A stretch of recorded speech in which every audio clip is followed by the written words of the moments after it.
On July 15, 1821, travel writer and future Washington, D.C. journalist Anne Newport Royall described Florence, Alabama as bustling with activity.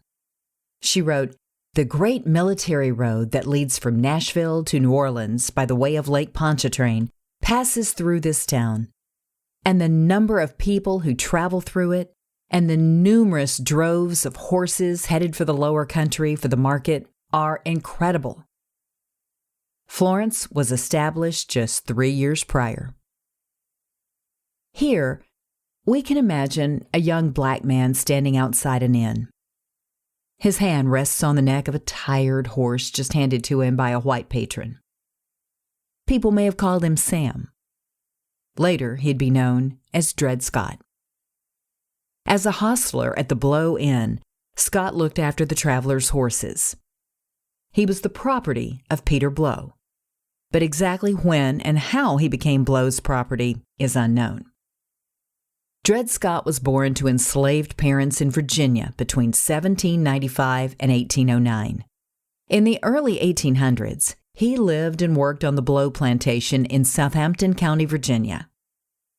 In 1819, Peter, his wife Elizabeth, and their children moved to Madison County, Alabama, and settled in Huntsville. The Blows brought Scott and other enslaved people to work on their cotton plantation. In December 1821, the Blows relocated to Florence in Lauderdale County. Peter and Elizabeth Blow acquired a brick tavern built by the Cypress Land Company and converted it into Florence's first hotel. The Blow Inn opened in May 1822. Scott lived in Florence for the next 8 years.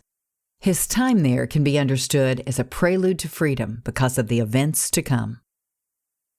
In 1830, the Blows moved to St. Louis, Missouri. Elizabeth and Peter Blow both died within 2 years. Scott was sold to Dr. John Emerson, a military surgeon, who used him as a personal servant and valet.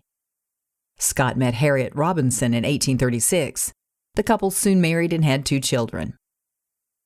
After Emerson's death in 1843, his widow, Irene Emerson, relocated with the Scotts to her father's Missouri plantation. In 1846, Scott sued for his freedom because slavery was illegal there. In 1857, however, the U.S. Supreme Court ruled that Congress could not outlaw slavery and that Scott was property, not a citizen.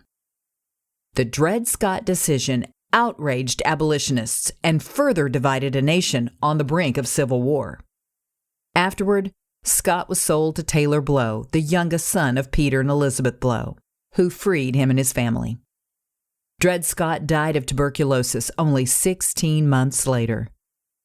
Back in Alabama, the Florence Gazette reported on his death and observed that his name would one day be famous in our country's history. For more stories of Northwest Alabama's Muscle Shoals National Heritage Area, visit msnha.una.edu.